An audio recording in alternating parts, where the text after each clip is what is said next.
Now, meantime, with tensions in Jerusalem still high, police are demanding that the annual flag parade through Jerusalem, already delayed from early May, be rerouted to avoid the Muslim quarter. Officers saying they wouldn't even be able to muster sufficient forces to protect the marchers across every expected flashpoint. But celebrating the unification of East and West Jerusalem in 1967, organizers so far threatening to cancel the event entirely if it doesn't take the traditional route. Likewise, right-wing backers for the march, including Prime Minister Netanyahu and extremist MKs Bezalel Smotrich and Itamar Ben-Gvir, arguing that changes to the parade amount to capitulations to terrorist threats like those from Hamas. Here to discuss is Israeli journalist, author of Industry of Lies, and attorney Dror Yemini. Dror, thanks so much for being on with us. Now, members of the left say that the flag parade is an intentional provocation, while the pro-paraders say that it's just a celebration of Jerusalem's unification and that canceling would be a wrongful appeasement.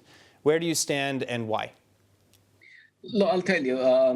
In this very moment, when it's quite tense, and we all know what the circumstances are, just before swearing in a new government, just after an operation with Gaza, it is tense. Yes, we have the right to march in Jerusalem with flag everywhere. Yes, we have the right. Does it mean that we have to realize it and to carry it out exactly now in this very delicate date? I'm not sure about it.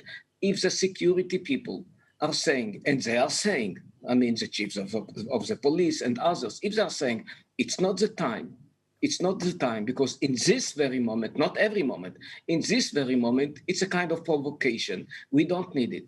We don't need it now. So I do accept their view.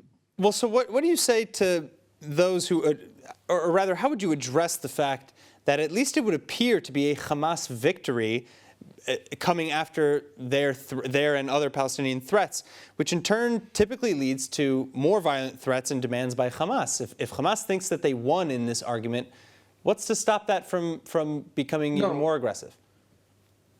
First of all, it is much more complicated, because we do know that it is tense now, not only because of what will be the retaliation of the Hamas. It is much more delicate because we know that we have problems in Lod, in Akko, in some other mixed cities, as we call it, in Jaffa.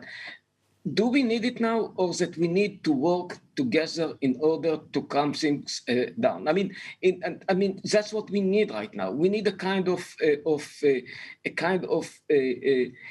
some weeks, some months of trying to work things in a better way. We don't need this kind of provocation right now. And look at the timing.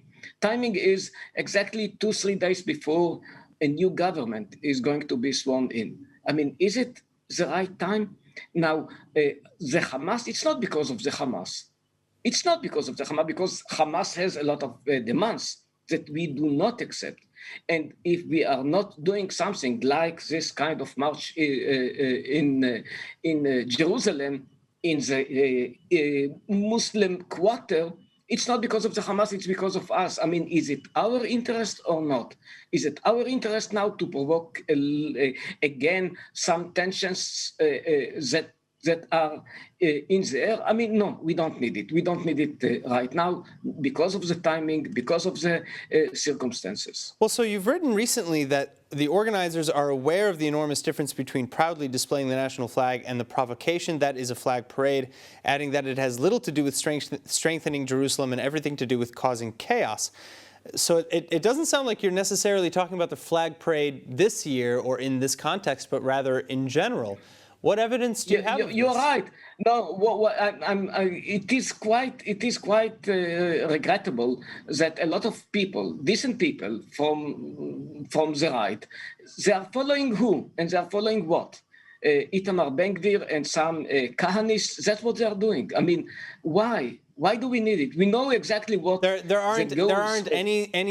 isn't any sizable population who's participating in the parade that's there truly just no, I'm not blaming all of them. I'm not blaming all the people who are going to support this kind of march. What I'm saying is that the leaders and the people who initiate the march in this timing, they are the people from the extreme right. All right.